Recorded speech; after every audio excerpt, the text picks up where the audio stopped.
సత్రంలో చోట్లేదు, నీ హృదయంలో ఆయనకి చోట్లేదు. సత్రంలో చోటు ఇవ్వలేదు వాళ్ళు, నీ హృదయంలో కూడా దేవుడికి చోటు ఇవ్వలేకపోతున్నాం. ఎక్కడికి వెళ్ళారట? ముందుగానే అమాయకుల దగ్గరికి వెళ్ళారు. హల్లెలూయా. ఎక్కడికి వెళ్ళారు? అమాయకుల దగ్గరికి వెళ్ళారు. ఎక్కడికి వెళ్ళారు? ఏమి తెలియని వాళ్ళ దగ్గరికి వెళ్ళారు. ఎక్కడికి వెళ్ళారు? ఎవరు ఆదరించిన వాళ్ళ దగ్గరికి వెళ్ళారు. ఎక్కడికి వెళ్ళారు? అసలు ఏమీ లేరనుకున్న వాళ్ళ దగ్గరికి వెళ్ళారు. ఎక్కడికి వెళ్ళింది దేవదూత? ఈ ప్రపంచం అంటే ఏంటో తెలియని మనుషుల దగ్గరికి వెళ్ళింది. ఈరోజు దేవదూత నీ దగ్గరికి ఎందుకు వస్తుందో తెలుసా? ఈ మాట నీకేమి తెలియదు అనుకుంటూ వస్తుంది. హల్లెలూయా. బెత్లెహేమును సందర్శించండి అని చెప్పిన సువర్తమానము అనామకులకు చెప్పింది. ఏమి తెలియని మాట. ఈ రోజు నీ జీవితము ఈ గ్రామంలో గాని కుటుంబంలో గాని ఇక్కడ నీకు ఏమి తెలియదు అనుకుంటే ఆ సువర్తమానం నీకే. దేవుడు నీ దగ్గరికి వచ్చినప్పుడు నిజమైన క్రిస్మస్ అది నీకు జీవాహారాన్ని ఇస్తుంది. అది నీ ఆస్తిని పెంచుతుంది, నీ అంతస్తును పెంచుతుంది, నీ కుటుంబ కరువులో ఉన్నప్పుడు కరువు గౌరవ మర్యాదను పెంచుద్ది. నువ్వు సంఘంలోకి వచ్చినప్పుడు నీ విలువని స్టామినాను పెంచుద్ది. అది నిజమైన క్రిస్మస్. ఆ గొర్రెల కాపరులు వాళ్ళ స్టామినా, వాళ్ళ స్ట్రెంగ్త్, వాళ్ళ స్ట్రగల్స్ దేవుని నామానికి వదిలిపెట్టారు. హల్లెలూయా. ఈ రోజున ఈ అనపత్పల్లి గ్రామంలో ఇక్కడ ఉంటున్న వారు నిజమైన క్రిస్మస్ అంటే నీకు విలువైన వదిలిపెట్టి విలువ కలిగిన దేవుడిని తీసుకోవడం. నిజమైన క్రిస్మస్ అంటే నీ గుండెల్లో వెలిగించుకోవడం నిజమైన క్రిస్మస్. నిజమైన క్రిస్మస్ అంటే నీ చేతితో వండి లేని వాడికి పెట్టడం క్రిస్మస్. నిజమైన క్రిస్మస్ అంటే అందరం కలిసి మహా సంతోషకరంగా ఒకరికొకరు సమాధాన పడడం నిజమైన క్రిస్మస్. నిజమైన క్రిస్మస్ అంటే లేని వారి దగ్గరికి, సువార్త లేని వారి దగ్గరికి, అసలు దేవుడు అంటే తెలియని వారి దగ్గరికి, దేవుణ్ణి అవమానించిన వారి దగ్గరికి, దేవుణ్ణి పట్టించుకోని వారి దగ్గరికి వెళ్ళి నా నిజ దేవుడి కోసం చెప్పడమే నిజమైన క్రిస్మస్. అట్లాంటి స్వార్థమానాన్ని మనం అందించాలి ప్రపంచానికి. ఈ ప్రపంచానికి అట్లాంటి స్వార్థమానాన్ని మనం అందిస్తే ఆ గొర్రెల కాపరుల కంటే మనం శక్తివంతులుగా ఉంటాం.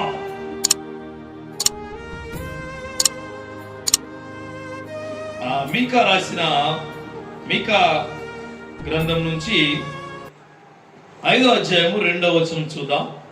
ఒకసారి చదువుతారా?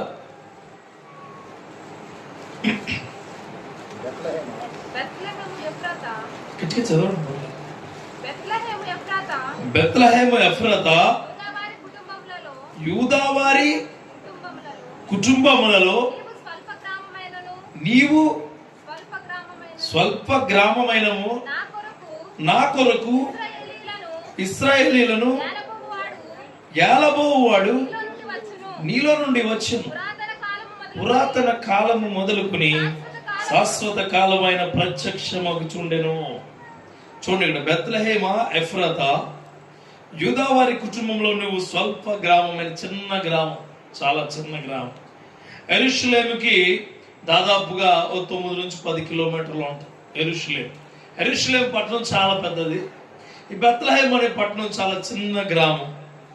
ఈ గ్రామము దాదాపుగా ఒక 100 నుంచి 150 ఇల్లు కంటే ఎక్కువ ఉండవు. ఇప్పుడు కూడా 200 ఇల్లు అక్కడ ఇప్పుడు కూడా 2 తెగల వాళ్ళు ఉన్నారు. ఒకటి మహమ్మదీయులు, 2 క్రిస్టియన్లు, 2 ఉన్నారు. ఇప్పటికీ ఉంది ఆ గ్రామం. ఇప్పుడు కూడా అక్కడ 2 ఉన్నారు. ప్రాముఖ్యంగా ఆ బెత్లెహేము ఎఫ్రాతా, అక్కడ నుంచి ఎఫ్రాతా అంటారు, దావీదుపురం అంటారు. దావీదు ఏలిన పురం కాబట్టి దావీదుపురం అంటారు. ఈ మీకా ప్రవక్త నుంచి మనకి వచ్చిన ఈ మాటలను బట్టి యూదావారి కుటుంబములలో నీవు స్వల్ప గ్రామము. ఇక్కడ మనం చూడాల్సిన మాట ఒకటి ఉంది. ఈ బెత్లెహేము చాలా చిన్న గ్రామం. చిన్న గ్రామాలకి, చిన్న పట్టణాలకి ఎవరు వెళ్తారా? ఎవరు వెళ్ళరు. చాలా చిన్న గ్రామం ఈ బెత్లెహేము అనగా రొట్టెల ఇల్లు. యాక్చువల్గా అక్కడ నుంచి చాలా సమృద్ధైన పంటలు వస్తాయి. ఇప్పుడు కూడా చాలా ఎక్కువ పంటలు చాలా ఎక్కువ సమృద్ధి కలిగిన క్రియలు ఇచ్చే గ్రామం. ఇప్పటికీ కూడా అది జరుగుతుంది, మీరు గూగుల్ చేయొచ్చు. అంటే సమృద్ధి కలిగిన పట్టణం. ఆ పట్టణానికి, ఆ పట్టణం నుంచి ఏదైనా వస్తుందేమో కానీ ఆ పట్టణానికి ఎవరు వెళ్ళేవారు లేరు. ఈ బెత్లెహేముని సందర్శించిన వాళ్ళు ఉన్నారు. దేవునికి స్తోత్రం కలుగును గాక. అప్పటి వరకు బెత్లెహేముకి ఎవరు వెళ్ళలేదు. అప్పటి వరకు బెత్లెహేము స్వల్ప గ్రామమే. అప్పటి వరకు బెత్లెహేమును సందర్శించిన వారు లేరు. ఈ రోజున ఆ బెత్లెహేముని హృదయంలో చూపించబోతున్నాను. దేవునికి స్తోత్రం కలుగును గాక. నీది కూడా స్వల్పమైన ఒక గ్రామం. నీ యొక్క ఆ యొక్క జీవితంలోకి ఎవరు రావడం లేదు. నీ యొక్క ఆ జీవితాన్ని ఎవరు సాటిస్ఫై చేయలేకపోతున్నారు. నీ యొక్క జీవితంలో గొప్ప కార్యాలు జరగడము లేదు. ఈ యొక్క రాత్రికాల సమయంలో ఈ యొక్క యేసుక్రీస్తు వారి యొక్క క్రిస్మస్ ఆరాధనలో బెత్లెహేము ఎఫ్రతా స్వల్ప గ్రామమా నిన్ను సందర్శించే వాళ్ళు రాబోతూ ఉన్నారు. దేవునికి స్తోత్రం కలుగును గాక. ఇక్కడ ప్రత్యేకించి నేను మీకు అందించబోతున్న సందేశం ఏంటంటే, బెత్లెహేములో సందర్శించే వాడు ఉన్నారు, దానిలో నీ పేరుందా? హల్లెలూయా. దానిలో నీ పేరు ఉందా? బెత్లెహేమును సందర్శించే వారి పేరులో నీ పేరుందా? ఎవరు సందర్శించారు చూద్దాం. లూకాసు సువార్త 2వ అధ్యాయము మొదటి 20 వచనాలు చూద్దాం. దాంట్లో ఎవరెవరు సందర్శించారు, వాళ్ళు ఎందుకు సందర్శించారో చూద్దాం. మొదటి 5 వచనాలు చదవండి. ఆ దినములలో సర్వలోకమునకు ప్రజాసంఖ్య రాయవలనని కైసరు ఐగుస్తు వలన ఆజ్ఞ ఆయను. ఇది కురేనియు సిరియా దేశమందు అధిపతి అయి ఉన్నప్పుడు జరిగిన మొదటి ప్రజాసంఖ్య. చూడండి, అప్పటి వరకు ప్రజాసంఖ్య లేదట. అప్పుడు అంటే దేవుడు ఆ లోకరక్షకుడు నిజరక్షకుడు పుడుతున్నాడని ప్రజాసంఖ్య కూడా మొదలైంది. హల్లెలూయా. అప్పటి వరకు దారి తెన్నులు లేకుండా జనం. ఇప్పుడు కూడా జనగణన జరుగుతుంది మనకి. ఎక్కడ? మన ఆంధ్రప్రదేశ్ ప్రభుత్వం జనగణన మొదలు పెడుతున్నారు. కులాల వారీగా ఏ విధంగా ఎంతమంది జనం ఉన్నారనేది ఒక బైఫర్కేషన్ తీసుకొస్తున్నారు. చాలా మంచిది. ఆ టైంలో కూడా అప్పటి వరకు అసలు ఏ విధంగా ఉన్నారు, ఎంతమంది ఉన్నారు ఏంటనేది తెలియలేదు. మొదటి ప్రజాసంఖ్య జరుగుతూ ఉంది. చూడండి, తర్వాత చదవండి. అందరూ ఆ సంఖ్యలో వ్రాయబడుటకు వెళ్ళిరి.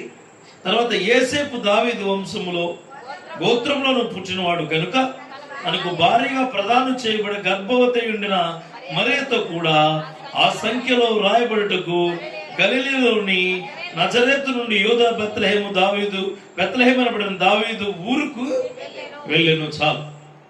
ఇక్కడ ఈ చెప్పే ముందు ఒక మాట చెప్తానంటే, అన్ని ప్రసంగాల్లో అది ఖచ్చితంగా తెలియాల్సిన విషయం అని చెప్పి చెబుతూ ఉన్నాను. ఆ మాట ఏంటంటే, ఇక్కడ కన్య మరియా నుంచి గర్భవతి అయిన మరియలోకి వెళ్ళింది. హల్లెలూయా. యూదా వాళ్ళకి ప్రాముఖ్యంగా ఒక ఆచారం ఉండేది. ఆ ఆచారం ఏంటంటే, పెళ్ళిళ్ళు మూడు స్టెప్స్ ఉండే పెళ్ళిళ్ళలో. వాళ్ళకి చిన్నప్పుడు పుట్టిన వెంటనే కొన్ని రోజులు అయిన తర్వాత ఈమె నీకు భార్య, ఈమె నీకు భర్త అని నిర్ణయించేవారు. ఒకానొక టైంలో వాళ్ళు యూదా యొక్క ఆచార వ్యవహారాల ప్రకారం వాళ్ళు అయిన తర్వాత అది పెద్దగా పట్టించుకునేవారు కాదు. వాళ్ళకి వయసు వచ్చాక వేరేగా ఉండేది. ఆ ఆచారం ఉంటే వాళ్ళు చేసుకునేవారు, లేకపోతే లేదు. కొన్ని రోజులు వాళ్ళకి వయసు వచ్చిన తర్వాత ఇది ఒక రకమైన పెళ్లి. రెండో రకమైన పెళ్లి ఏంటంటే, వాళ్ళ ఆచారాల్లో ఇది తప్పితే చంపేసేవారు. రెండో రకమైన వివాహ విధానం ఏంటంటే, ఈ వివాహ విధానము చాలా గొప్పది. వయసు వచ్చాక భార్య భర్త అంటే వధువు వరుడు మాట్లాడుకుని ఆ వధువు వరువు విధానాల్లో వాళ్ళుగా వాళ్ళిద్దరి ఇష్టాలను బట్టి వాళ్ళని నిర్ణయించేవారు. ఇది రెండో రకమైన పెళ్లి. ఇక మూడో రకమైన పెళ్లి చేసేవారు. అదేమిటంటే, అందరినీ పిలిచి ఇద్దరి ఇష్టాల మీద, తల్లిదండ్రుల ఇష్టాల మీద విందు చేసి వాళ్ళిద్దరిని ఒక కుటుంబంగా ఏర్పరిచి వాళ్ళ కాపురం ఉంచేవారు. ఇది ఇప్పుడు కూడా జరుగుతుంది. ఎలా అంటే, పెళ్లి చూపులకు వెళ్ళే ఎత్తు ఒకటి, ఎంగేజ్మెంట్ చేసుకునేది ఒకటి, మూడోది పెళ్ళి అయ్యేది ఒకటి. ఇప్పుడు కూడా జరుగుతుంది. అంటే మీరు పోల్చుకోండి. కానీ ఇక్కడ పెళ్ళి ఏ విధంగా జరిగింది, ఏ విధంగా ఇష్టపడ్డారన్న దగ్గర నుంచి పెళ్ళి కుదిర్చి వాళ్ళిద్దరిని పంపించే స్టేజ్ ఉంటుంది కదా, ఆ స్టేజ్లో కానీ అమ్మాయి గర్భవతి అయితే రాళ్లతో కొట్టి చంపేసేవారు. ద్వితీయోపదేశకాండలు ఇంటికి వెళ్ళి చదువుకోండి. 22 అధ్యాయంలో 23, 24 వచనాల్లో ఉంటుంది. ఇంటికి వెళ్ళి చదువు. ఇప్పుడు తీయవు. ఇది ఎందుకు చెప్తున్నానంటే చెప్పాల్సిన సమయం. దేవునికి స్తోత్రం కలుగునుగా. చాలా మందికి ఒక ఆలోచన ఉంటుంది. మత్తయి సువార్తలో ఒక మాట ఉంటుంది, అది కూడా తీయవు. పరిశుద్ధాత్మ వలన మాత్రమే ఆవిడ గర్భవతి అయింది. హల్లెలూయా.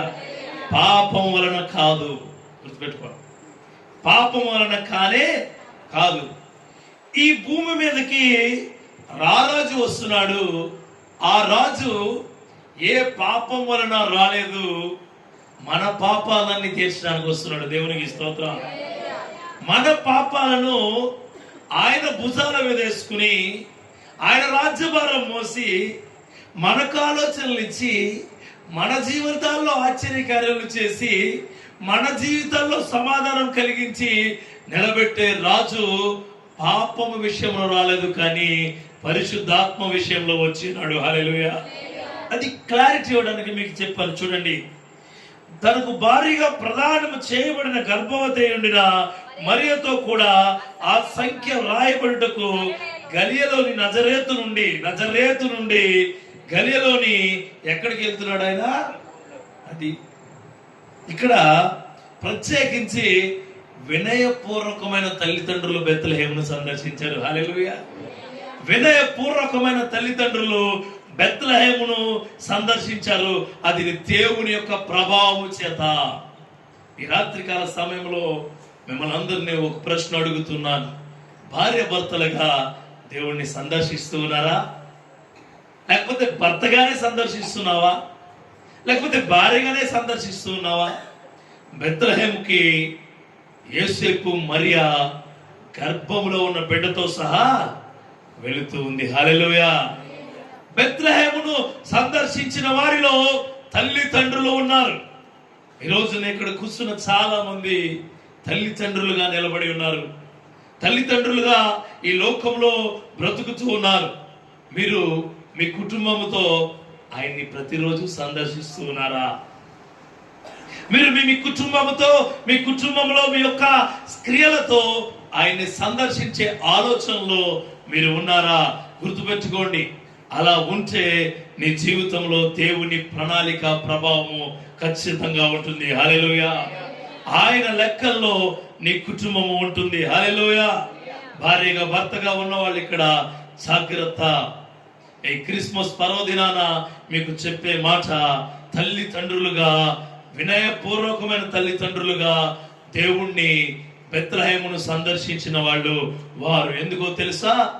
అది రొట్టెల గ్రామము. అంటే ఏంటి? వాళ్ళకి సమృద్ధి కలిగిన, వాళ్ళకు జీవాహారం ఇస్తూ ఉన్న గ్రామాన్ని వాళ్ళు సందర్శిస్తూ ఉన్నారు. నీ కుటుంబంలో కష్టాలు, కన్నీళ్లు, ఇబ్బందులు, అనేకమైన కడగళ్ళు నిండిపోతూ ఏది లేకుండా కొట్టుమిట్లాడుతున్న నీ యొక్క కుటుంబానికి దేవుడు ఇస్తూ ఉన్నాడు. తల్లి తండ్రిగా ఉన్న మీరు దేవుణ్ణి సందర్శించండి వినయపూర్వకంగా. ఏదో ఈరోజు క్రిస్మస్ వచ్చిందని చాలా మంది వచ్చి ఉంటారు. క్రిస్మస్ వచ్చిందని, ఈస్టర్ వచ్చిందని, గుడ్ ఫ్రైడే వచ్చిందని, లేకపోతే ఏదో ఒక స్పెషలైజ్డ్ థింగ్ జరుగుతుందని వచ్చి ఉన్నారు. అలా కాదండి, వినయపూర్వకంగా. హల్లెలూయా. యేసేపు వినయపూర్వకమైన తండ్రి. యేసేపు అద్దె తండ్రి యేసుక్రీస్తు వారికి, మరియా అద్దె గర్భము యేసుక్రీస్తు వారికి. ఆయన పుట్టిన ప్రదేశము అద్దెది, ఆయన బ్రతుకున్న ప్రదేశము అద్దెది. కానీ ఆయన శాశ్వతంగా ఉండే నీ మనస్సులు శాశ్వతమైనవి. హల్లెలూయా. నీ యొక్క గుండెను ఆయన సందర్శించబోతూ ఉన్నాడు. నీ హృదయాన్ని రాత్రికాల సమయంలో ఆయన సందర్శించి నీ బెత్లెహేము అనే పురములో ఆయన ఉండబోతూ ఉన్నాడు. హల్లెలూయా. జీవాహారము ఆయనే. ఆయన నా సోదరు దేవుని యొక్క ప్రభావం చేత మనం అందరం ఇక్కడ కూర్చున్నామని మర్చిపోకండి. ఆయన ఈ లోకంలో పాపాన్ని తీసుకువెళ్ళడానికి వచ్చిన గొర్రె పిల్ల. హల్లెలూయా. మనమందరము పూజిస్తున్న దేవుడు ఆయన ఈ లోకంలో ఎంజాయ్ చేయడానికి రాలేదు, ఈ లోకంలో అన్ని అనుభవించడానికి రాలేదు. గుర్తుపెట్టుకోండి, ఈ లోకంలో ఉన్న వ్యక్తులతో మాట్లాడడానికి రాలేదు ఆయన. ఈ లోకంలో వ్యక్తులను ఏదో గొప్ప చేద్దామని రాలేదు ఆయన. ఈ లోకంలో భరిస్తున్న పాపపు క్రియను తీసుకెళ్ళడానికి వచ్చాడు. దేవునికి స్తోత్రం కలుగునుగా. ఆ వినయపూర్వకమైన తల్లిదండ్రులు బెత్లెహేము గ్రామాన్ని సందర్శించారు. ఈ రోజున వినయపూర్వకమైన ప్రజలుగా ఉన్న మీరు ఆ బెత్లెహేమును సందర్శిస్తారా? మొట్టమొదటి ప్రశ్నని. నువ్వు సందర్శిస్తే ఆ దేవుని ప్రభావం నీ కుటుంబంలో ఉండబోతుంది. నమ్మో, ఆ దేవుడు నీ కుటుంబాన్ని తన ప్రభావాలతో నింపబోతూ ఉన్నాడు. హల్లెలూయా. నీ తల్లి తండ్రి గాని బాధ్యత పిల్లలను కనేయడమేమనుకుంటున్నావేమో. యేసేపుకు అట్లాంటి బాధ్యత ఇవ్వలేదు దేవుడు. ఏమన్నాడో తెలుసా? కన్య మరియ గర్భవతి అయింది. యేసేపు, come on, condemn yourself, protect herself. Protect చేయి నీ కూతుర్ని, ప్రొటెక్ట్ చేయి నీ భార్యను, ప్రొటెక్ట్ చేయి ఆ బిడ్డ, ఆ భార్య కడుపులో ఉన్న బిడ్డను. పారిపో, మరలా నేను చెప్పే వరకు కూడా అక్కడే ఉండు. అది విన ఈ రోజున బిడ్డల్ని కనేసి బయట వదిలిపెడేస్తున్నారు. ఈరోజు బిడ్డల్ని ఈ క్రిస్మస్ రోజున నీకు చెప్పే మాట, నీ బిడ్డల్ని వినయపూర్వక తల్లిదండ్రులుగా దేవుని మదిలో పెట్టి ప్రార్థించు. నీ కుటుంబంలో గొప్ప కార్యాలు జరగబోతూ ఉన్నాయి. నమ్మో. ఏదో నీ బిడ్డలు, చాలా మంది బిడ్డల్ని దారికి వదిలేస్తూ ఉన్నారు, గాలికి వదిలేస్తూ ఉన్నారు, పనులకు వదిలేస్తూ ఉన్నారు.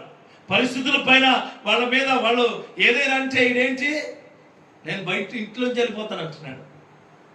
ఏదైనా అంటే వీడు ఏదైనా చిన్న డబ్బా తీసుకుని ఏమైపోతాడట, నీ కోసం క్రీస్తు పుట్టాడు, నువ్వు చనిపోవడం కాదు, నువ్వు చచ్చిపోతున్నావని, నువ్వు బాధపడుతున్నావని, నువ్వు ఈ లోక పాపాలను మోసుకుని వెళ్తున్నావని నీ కోసం ఆయన బెత్లెహేములో పుట్టి ఉన్నాడు. హల్లెలూయా. వినయపూర్వకమైన తల్లిదండ్రులుగా దేవుణ్ణి ప్రార్థించండి. దేవుని ప్రభావాలు మీరు తీసుకుందరుగాక. ఇక రెండవది ఏంటన్నాను అడిగితే రెండవదిగా చెప్తాను. చూడండి, 6-7 వచనాలు చదవండి.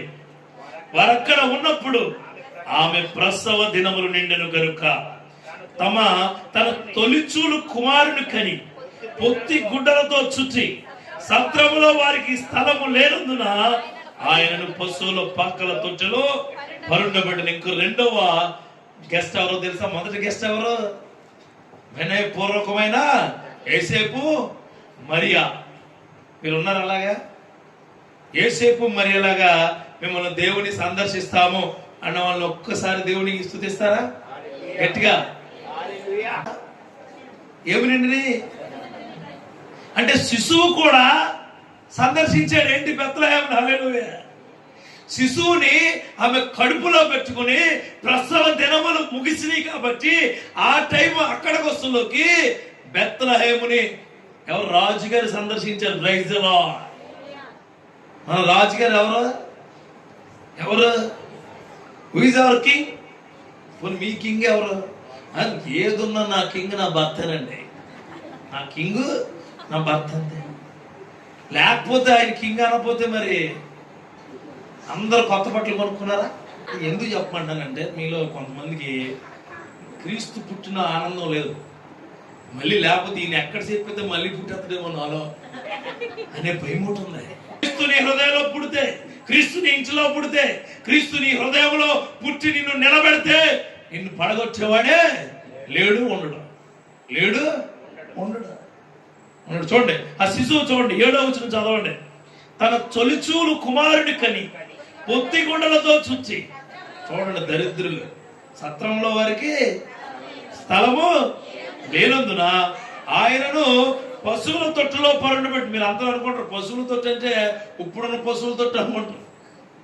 అప్పుడు పశువుల తొట్టు ఎలా ఉండేదంటే, ఒక ఊరు నుంచి ఒక ఊరికి ప్రయాణం అవుతున్నప్పుడు వాళ్ళతో పాటు చాలా ఒంటెలుండేవి, గాడిదలుండేవి, పశువులు ఉండేవి, అన్ని గొర్రెలు ఉండే, అన్ని ఉండేవి. పశువులతో ఎలా ఉండేదంటే ఇక్కడ నుంచి ఎన్కొత్తపల్లి సెంటర్ వరకు మధ్యలో పెద్ద అరప అంటారు తెలుసా, మధ్యలో కడతారు, మధ్యలో గడ్డేసి కడతారు, చుట్టూ పశువులు కట్టేవారు. వాళ్ళ చుట్టూ మనుషులు ఉండడానికి ఉండేది. ఆ రోజుల్లో మీరు పశువుల పాక అంటే మీ పాక అనుకున్నారు, మన పాకలు కాదు, అప్పుడు వేరే ఉంది, దేవుడి కోసం ఏర్పరిచింది. అంటే పశువుల పాక లాంటి హీన క్రియల్లో ఆయన పుట్టాడు మన కోసం. హల్లెలూయా. అంటే ఆ శిశువు బెత్లెహేమును సందర్శించాడు. సందర్శించిన రెండో వ్యక్తి ఎవరు? శిశువు. అదే శిశువు నీ బెత్లెహేమును కూడా సందర్శించబోతున్నాడు. దేవునికి స్తోత్రం. అదే శిశువు చూడండి, లేనందున ఆయనను పశువుల తొట్టెలో పడుకోబెట్టేశారు. ఎక్కడ పడుకోబెట్టరు? పశువుల తొట్టెలో. నువ్వు కూడా నీ జీవితంలో ఆ శిశువు అంటే ఎవరు? ఈయనే కదా. Praise the Lord. ఎవరు? ఈయనేనా? ఆ శిశువు ఎవరు? ఈయనే. ఈయన ఎక్కడ పడుకోబెడతావు నువ్వు? ఎక్కడ పడుకోబెడతావు చెప్పండి? తలదిండి కింద. అదే మీరైతే మీరు ఎక్కడ చెప్పండి పోనీ చెప్తాను. ఎక్కడ పడుకోబెడతారు ఈయన్ని? ఎక్కడ? చర్చిలో, ఇలాంటి క్రిస్మస్ మీటింగ్లో కొంతమంది పడుకోబెడతారు. ఇంకెక్కడ? తైలాభిషేకాల్లో, టీవీ పైన, గూట్లో, బ్యాగుల్లో, హ్యాండ్ బ్యాగుల్లో, ఇంకెక్కడ? ఆటోల మీద, బస్సుల మీద, కార్ల మీద. అక్కడ ఇక్కడ కదా, నీ హృదయంలో ఉండాలి. దేవునికి స్తోత్రం కలుగును గాక. ఆయన ఆ శిశువు బెత్లెహేము దర్శనము నా హృదయంలో ఈ రాత్రికాల సమయంలో జరుగును గాక. చాలా మంది ఈ మాట ఖచ్చితంగా చెప్పగలుగుతాను. ఎలా అంటే క్రీస్తు వద్దు కానీ క్రీస్తు ఇచ్చే కావాలి. క్రీస్తు వద్దు, మనకి ఏం కావాలి? బెత్లెహేములో పుట్టిన క్రీస్తు వద్దు, బెత్లెహేములో ఉన్న రొట్టెలు కావాలి మనకి. ఏం కావాలి? రొట్టెలు. ఆ రొట్టెలు ఏమవుతాయి? బట్టలు అవ్వచ్చు. ఆ రొట్టెలు ఏమవుతాయి? నీకు ఇచ్చే చందా అవ్వచ్చు. ఆ రొట్టెలు ఏమవుతాయి? నీకు పెట్టే భోజనం అవ్వచ్చు. ఆ రొట్టెలు ఏమవుతాయి? నిన్ను ఎంజాయ్ చేసే ఎంజాయబుల్ మూమెంట్. ప్రమేయం ఉండాలి మనలో, లేకపోతే మన జీవితం ఏది జరగదు. ఆయన ప్రమేయం లేని క్రియలు మన జీవితంలో చాలా చేస్తున్నాం. ఈ రాత్రికాల సమయంలో నీకు చెబుతున్నాను, ఆ బెత్లెహేములో ఆ శిశువు సందర్శించాడు. నీ బెత్లెహేములో ఆ శిశువు రావాలంతే. ఇది దేవుని ప్రమేయం ఉంటే వస్తుంది, లేకపోతే రాదు. కొంతమంది ప్రభువారా రాడు. ప్రభువారా అంటే ఏమంటుంది? నీరసం అంటుంది. అర్థమైందా? నీ హృదయాన్ని ఆయనకి ఇచ్చి అడగాలి రమ్మని. నీ హృదయాన్ని ఆయనకి ఇచ్చి. ఎవరినైనా గెస్ట్ ఇంటికి పిలుస్తారు, మీరు ఎలా పిలుస్తారు చెప్పండి? ఎలా పిలుస్తారు?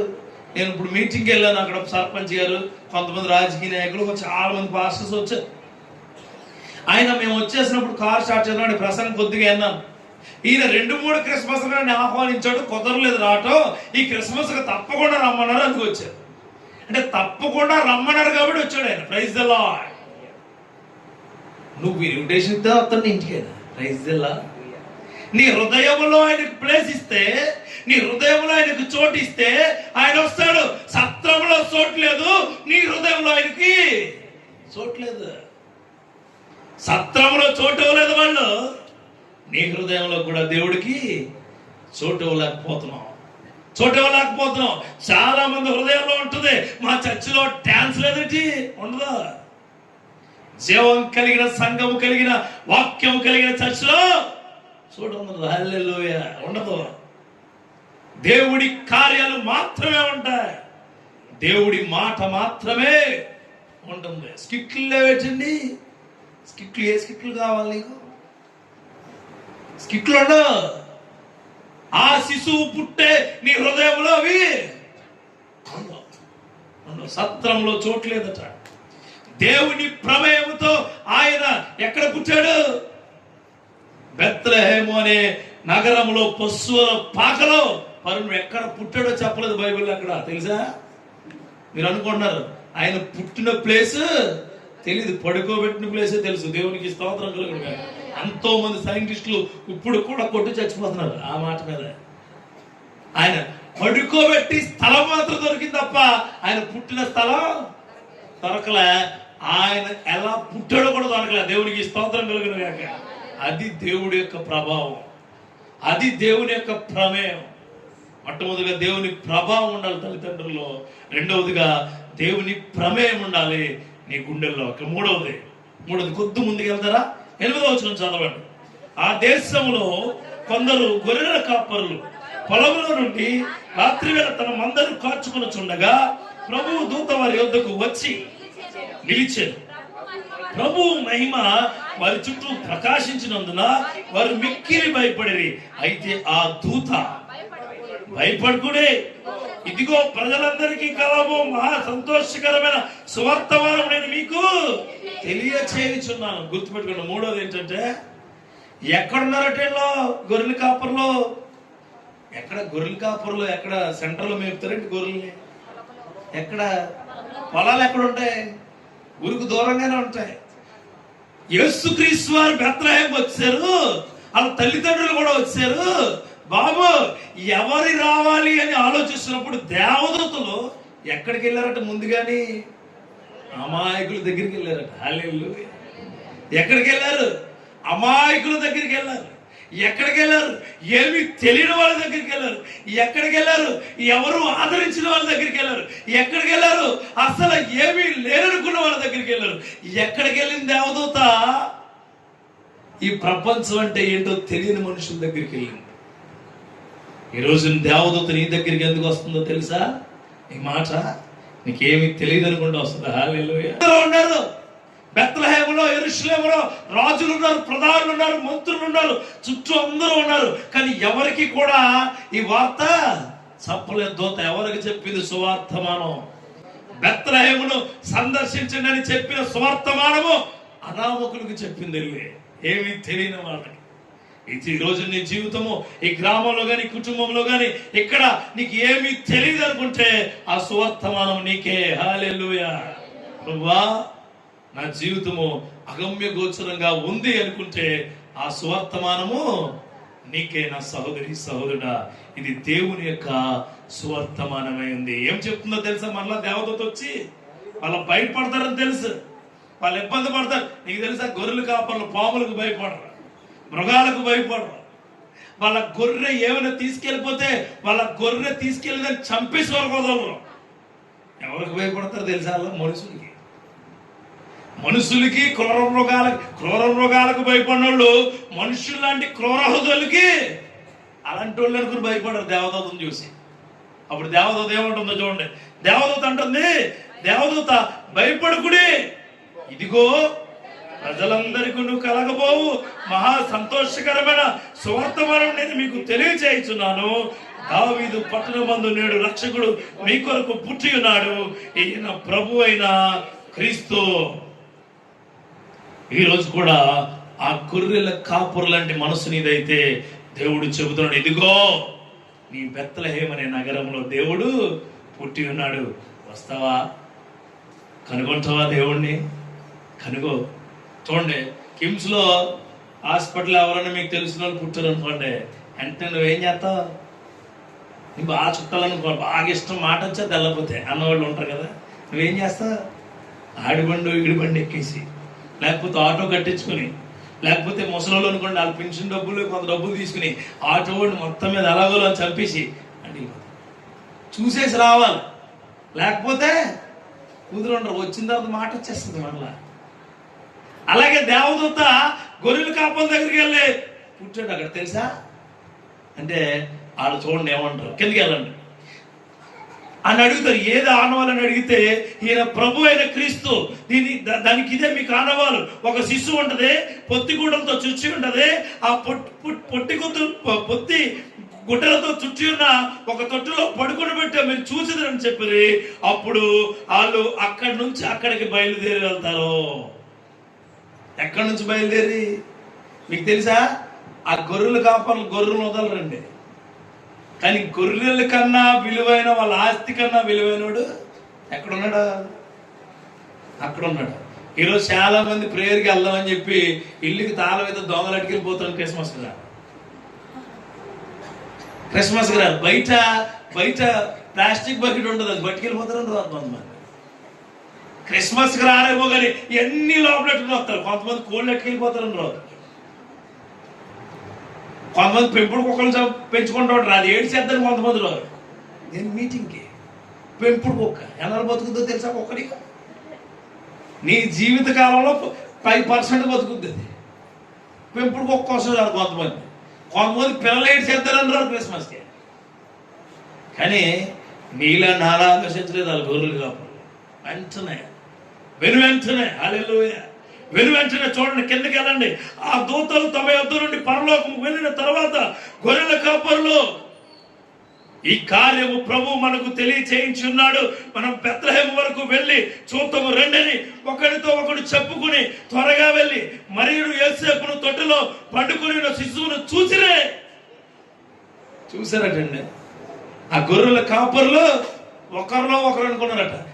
ఇప్పుడు మీరు ఒకరిలో ఒకరు అనుకుంటారు, ఇంట్లో ఇటేవన్నీ ఏంటి అదే ఇంట్లో అన్ని సర్దేశావా? సర్దే అక్క అన్ని పట్టిపోతారు అందరూ. జాగ్రత్త, సాతాను గడు మొత్తం నిన్నే పట్టుకుపోతాడు. సాతాను ఏం చేస్తాడా? సువర్తమానం మన జీవితానికి రావాలంటే మనం చాలా వదులుకుని రావాలి. హల్లెలూయా. చాలా ఇక్కడ యూత్ ఉన్నారు, వాళ్ళకి నచ్చిన వదిలేసుకోవాలి, కొన్ని వదిలిపెట్టేసుకోవాలి. ఆ గొర్రెల కాపర్లు వాళ్ళ గొర్రెలు ఆస్తే, వాళ్ళ గొర్రెలే వాళ్ళ యొక్క స్థితిగతులను చూపించేది, వాళ్ళకి తిండి పెట్టేది, వాళ్ళ నడిపించేది, వాళ్ళ జీవన విధానాలను కొనసాగించేది వదిలిపెట్టేశారు. వదిలిపెట్టేసి ఒకళ్ళు ఒకడు చెప్పుకుని అందరూ కలిసి వెళ్ళిపోయారట అక్కడికి, బెత్లెహేము ఆయన చూడడానికి. కానీ మీ ఇంట్లో నలుగురు ఉన్నారనుకోండి, అరే ఇద్దరు మీ ఇంట్లో ఉంటారు, మీ ఇద్దరు వెళ్తాం. దేవుడు మనల్ని సందర్శిస్తున్నాడంటే, దేవుడు మన దగ్గరికి వస్తున్నాడంటే, దేవుడు మన ఇంట్లోకి వస్తున్నాడంటే నీ ఇంట్లో నువ్వు ఆహ్వానించే విధంగా ఉండాలి. కొత్త బట్టలు వేసుకోవడం క్రిస్మస్ కాదు, కొత్తగా వంటకాలు చేసుకోవడం క్రిస్మస్ కాదు, క్రిస్మస్ తాత టోపీ కొనుక్కోవడం క్రిస్మస్ కాదు, మీ ఇంట్లో మీ బిడ్డలకు హ్యాపీ క్రిస్మస్, మెర్రీ క్రిస్మస్ చెప్పడం క్రిస్మస్ కాదు, క్రిస్మస్ కానుకోవడం క్రిస్మస్ కాదు, ఇంటి పైన స్టార్ ఎట్టి ఆ స్టార్ లోపల బల్బు పెట్టి ఆ బల్బు ప్లగ్ లో ఎట్టి దాన్ని ఇచ్చేయడం క్రిస్మస్ కాదు. క్రిస్మస్ నీ ఇంటి చుట్టూ లైటింగ్ దండలెట్టి ఆ దండలు ప్లగ్ లో ఎట్టి మళ్ళీ ఇచ్చేయడం క్రిస్మస్ కానే కాదు. నీ బిడ్డలకు మంచి డ్రెస్సులు వేసి దేవదూతలు తయారు చేసి పైన సీతాకోక చిలుకెట్టి ఒళ్ళంతా సీతాకోక చిలుకలు పెట్టి చర్చికి తీసుకొచ్చి దేవదూతలా ఊపితే క్రిస్మస్ కాదు. అది క్రిస్మస్ కాదు. ఇల్లు అలుక్కోవడం క్రిస్మస్ కాదు. ఇంట్లో బెడ్ షీట్లు కొనుక్కొని కొత్తగా వేసుకోవడం క్రిస్మస్ కానే కాదు. చేసుకుంటారు మీరు అందరూ, అవి క్రిస్మస్ అనుకుంటారేమో. గత 24వ తారీఖున ఎప్పుడో మీరు ఇంట్లో బలాల మీద ఉన్న సామాను అంతా తీసి శుద్ధి చేసుకున్నాడు, అది క్రిస్మస్ అనుకున్నారు. కాదు. అందరూ షాపింగ్ వెళ్ళిపోతారు, మనం కూడా షాపింగ్ దానిలో మళ్ళీ దూరేసి ఆన్లైన్లో రాసుకుని దొరికినట్టు కొనుక్కొచ్చాడు. క్రిస్మస్ కాదు. నిజమైన క్రిస్మస్ అంటే దేవుడు నిన్ను సందర్శించినప్పుడు నువ్వు ఆయన్ని ఆహ్వానించడం. హల్లెలూయా. దేవుడు నీ దగ్గరికి వచ్చినప్పుడు నిజమైన క్రిస్మస్, అది నీకు జీవాహారాన్ని ఇస్తుంది, అది నీ ఆస్తిని పెంచుతుంది, నీ అంతస్తును పెంచుతుంది, నీ కుటుంబ కరువులో ఉన్నప్పుడు కరువు గౌరవ మర్యాదను పెంచుద్ది. నువ్వు సంఘంలోకి వచ్చినప్పుడు నీ విలువని స్టామినాను పెంచుద్ది. అది నిజమైన క్రిస్మస్. ఆ గొర్రెల కాపరులు వాళ్ళ స్టామినా, వాళ్ళ స్ట్రెంత్, వాళ్ళ స్ట్రగల్స్ దేవుని నామానికి వదిలిపెట్టారు. హల్లెలూయా. ఈ రోజున ఈ అనకొత్పల్లి గ్రామంలో ఇక్కడ ఉంటున్న వారు నిజమైన క్రిస్మస్ అంటే నీకు విలువైన వదిలిపెట్టి విలువ కలిగిన దేవుడిని తీసుకోవడం. ఇక్కడ చాలా మంది నేను వాక్యం చెప్తున్న సెల్ ఫోన్ రింగింగ్ లో పెట్టుకుని వైబ్రేటర్లు పెట్టుకుని చూస్తున్నారేమో, అది క్రిస్మస్ ని అవమానపరచడం. దేవుడికి ఇచ్చే టైం దేవుడికి ఇవ్వాలి. దేవుడికి ఇచ్చే టైం దేవుడికి ఇవ్వాలి, దేవుడికి ఇవ్వాలి. హల్లెలూయా. నిజమైన క్రిస్మస్ అంటే నీ గుండెల్లో వెలిగించుకోవడం నిజమైన క్రిస్మస్. నిజమైన క్రిస్మస్ అంటే నీ చేతితో వండి లేని వాడికి పెట్టడం క్రిస్మస్. నిజమైన క్రిస్మస్ అంటే అందరం కలిసి మహా సంతోషకరంగా ఒకరికొకరు సమాధాన పడడం నిజమైన క్రిస్మస్. నిజమైన క్రిస్మస్ అంటే లేని వారి దగ్గరికి, సువార్త లేని వారి దగ్గరికి, అసలు దేవుడు అంటే తెలియని వారి దగ్గరికి, దేవుణ్ణి అవమానించిన వారి దగ్గరికి, దేవుణ్ణి పట్టించుకోని వారి దగ్గరికి వెళ్ళి నా నిజ దేవుడి కోసం చెప్పడమే నిజమైన క్రిస్మస్. అట్లాంటి స్వార్థమానాన్ని మనం అందించాలి ప్రపంచానికి. ఈ ప్రపంచానికి అట్లాంటి స్వార్థమానాన్ని మనం అందిస్తే ఆ గొర్రెల కాపర్ల కంట మనం శక్తివంతులుగా ఉంటాం. వాళ్ళు ఒకరిలో ఒకరు మాట్లాడుకున్నారు. నువ్వు కూడా మాట్లాడుకుంటావు. నువ్వెంత కానికిస్తున్నావు, నేనెంత ఇస్తున్నాను. నువ్వు కూడా మాట్లాడుకుంటూ ఉన్నావు. నువ్వు ఏ టైంకి వస్తున్నావు, నేను ఏ టైంకి వస్తున్నాను. నువ్వు కూడా మాట్లాడుకుంటూ ఉన్నావు. నువ్వు ఎక్కడ చేరుకొనుక్కున్నావు, నేను ఎక్కడ చేరుకొనుక్కున్నాను. నువ్వు కూడా మాట్లాడుకుంటూ ఉన్నావు. మీ చర్చిలో బాగా చేశారా, ఆ చర్చిలో బాగా చేశారా.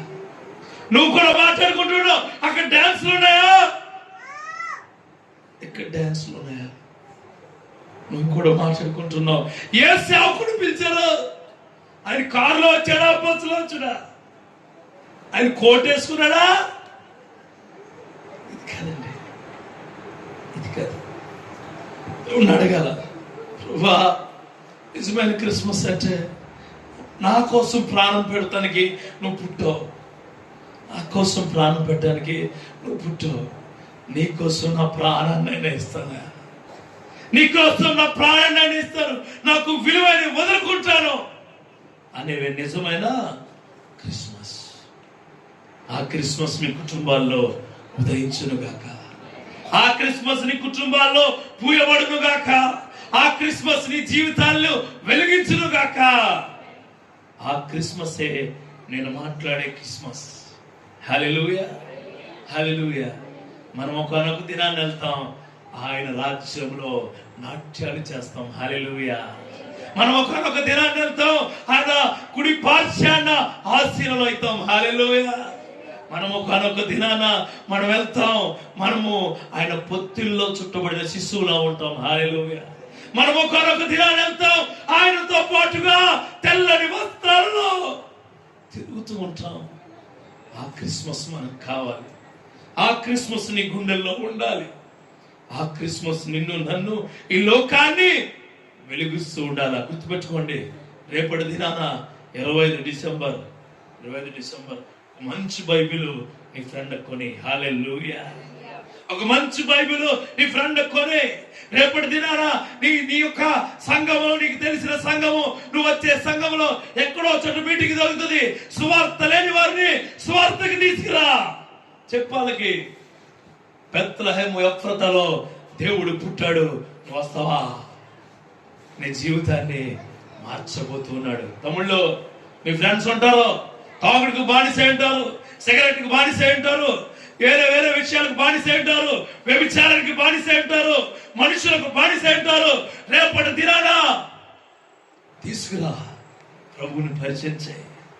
అది నిజమైన క్రిస్మస్. వాళ్ళు చూడండి, ఒకరిలో ఒకరు మాట్లాడుకున్నారట. ఎంత గొప్ప మాట్లాడు. ఒకరిలో ఒకరు మాట్లాడుకున్న గొర్రెల కాపర్లు వాళ్ళ యొక్క ప్రతి పరిస్థితిని వదిలే యేసును చూడడానికి వచ్చారండి. వీళ్ళు 3వ సందర్శకులు. ఇక 4వ సందర్శకులు. ఇక 3వ చెప్పి ఉన్నాను, వాళ్ళు దేవదూతలు. దేవునికి స్తోత్రం కలుగును గాక. దేవదూతలు కూడా వచ్చారట. ఎక్కడికి దేవదూతలు కూడా వచ్చారట. వాళ్ళు వచ్చి ఏం చెప్తున్నారు చూడండి. దేవదూతలు వచ్చి 8వ వచనం చూడండి. ఆ దూత, భయపడకుడి, ఇదిగో మీ ప్రజలందరికీ కలగబో మహా సంతోషకరమైన సువర్తమానం నేను మీకు తెలియజేస్తూ ఉన్నాను. దేవదూత నీకు తెలియజేస్తుంది కదా. ఆ దేవదూత ఏంటంటే మా స్వరమే. దేవునికి స్తోత్రం కలుగును గాక. నా స్వరం అవ్వచ్చు, వేరే సేవకుడు స్వరం అవచ్చు, ఎవరిదైనా కావచ్చు. ఆ దేవదూత మీకు చెప్పేది, భయపడకండి, దేవుడు నీ ఇంటికి నీ గుమ్మానికి ఈ రోజున రాబోతూ ఉన్నాడు. హల్లెలూయా. బెత్లెహేము సందర్శించిన వారిలో మొట్టమొదటిగా ఎవరున్నారు? వినయపూర్వకమైన తల్లిదండ్రులు, వాళ్ళు దేవుని ప్రభావంతో వచ్చిన వాళ్ళు. రెండవదిగా పొత్తిళ్లలో ఉన్న శిశువు, పరిశుద్ధాత్మ శక్తితో వచ్చిన వాడు. ఈయన దేవుని యొక్క ప్రమేయంతో వచ్చిన వాడు. దేవునికి స్తోత్రం. దేవుని ఇన్వాల్వ్మెంట్ తో వచ్చిన ఆయన. మూడవది ఎవరు? ఆశపడ్డ గొర్రెల కాపర్లు, ఆశలతో వచ్చిన వారు. దేవునికి స్తోత్రం కలుగును గాక. నాలుగవది దేవదూతలు, వీళ్ళు దేవుని సమాచారం చెప్పడానికి వచ్చిన వాళ్ళు. హల్లెలూయా. ఈ క్రిస్మస్ పర్వదినాన మీకు మేము ఆ సమాచారమే అందిస్తున్నాం. బెత్లెహేమును సందర్శించే వారిలో మరి నువ్వు ఉన్నావా? ఈ ప్రశ్నేసి వదిలేస్తాను. ఉన్నాను అన్నవాళ్ళు హల్లెలూయా చెప్పండి గట్టిగా. నేను మళ్ళీ విలాజికేమాను. ఉన్నాను అన్నవాళ్ళు గట్టిగా హల్లెలూయా చెప్పండి. ఇప్పుడు 2023 సంవత్సరాల క్రితం ఈ లోకానికి ఎవరు వచ్చారు? యేసుక్రీస్తు వారు వచ్చారు. 2023 సంవత్సరాలు, 700 సంవత్సరాల ముందు ఈ లోకానికి యేసుక్రీస్తు వస్తారని ఎవరు చెప్పారు? యెషయా ప్రవక్త చెప్పాడు. అంటే 2023 + 700 కలపండి. అంటే క్యాలిక్యులేటర్లు అయితే ఈ మాకండి, పెద్ద పెద్ద యుద్ధాలు చేయమాకండి. 2023 + 700 ఎంత? అయ్యి బాగున్నాడు, 2000 లెక్కెట్టాలనుకున్నాం. ఎంత? 2723 సంవత్సరాల క్రితం దేవుడు వస్తాడని చెప్పాడు. ఆయన దేవునికి స్తోత్రం కలుగును గాక. వచ్చాడు కదా. మరి 2023 సంవత్సరాల నుంచి నీకు చెప్తున్నారు, నువ్వు వింటున్నావా? ఈ రోజున ప్రైజ్ ది లార్డ్. అంటే సందర్శించడానికి నువ్వు వస్తున్నావా రావట్లేదా? దేవుణ్ణి వస్తున్నాడు. హల్లెలూయా చెప్పండి. హల్లెలూయా. సందర్శిస్తే మీరు చెప్తున్నాను సరిగ్గా, మీరు సందర్శిస్తే ఆయన కృప మీకు ఇస్తాడు. దేవునికి స్తోత్రం కలుగును గాక. ఆయన మీరు సందర్శిస్తే ఆయన కృప మీకు ఇవ్వబోతున్నాడు. దేవునికి స్తోత్రం కలుగును గాక. చూడండి, పరిశుద్ధాత్మ శక్తి వల్ల మరియ కడుపులో ఉన్న పరిశుద్ధాత్మ శక్తిని, అదే పరిశుద్ధాత్మ శక్తిని ఇవ్వబోతున్నాడు ఆయన. Praise the Lord. పరిశుద్ధాత్మ శక్తి ఏదైతే తండ్రి ఆ కుమారుడికి కడుపులో ఇచ్చాడో, అదే పరిశుద్ధాత్మ శక్తి ఎవరికి ఇస్తున్నాడు? నీకు. నువ్వు సందర్శిస్తావా? ఇస్తే ఏమవుద్దండి, నీ ఆరోగ్యాలు బాగుపడతాయి. Praise the Lord. ఇస్తే ఏమవుద్దండి, నీ ఆస్తి బాగుపడుతుంది. Praise the Lord. ఇస్తే ఏమవుద్దండి, నీ పిల్లలు బాగుపడతారు. Praise the Lord. ఇస్తే ఏమవుద్దండి, నీ కుటుంబాలు బాగుపడతాయి. Praise the Lord. ఇస్తే ఏమవుద్దండి, నీ సంఘం అభివృద్ధి చెందుతుంది. హల్లెలూయా. ఇస్తే ఏమవుద్దండి, నా యొక్క కుటుంబము నా ఊరిలో గొప్పగా ఉంటుంది. ఆ క్రియలు నీలో మొదలగును గాక.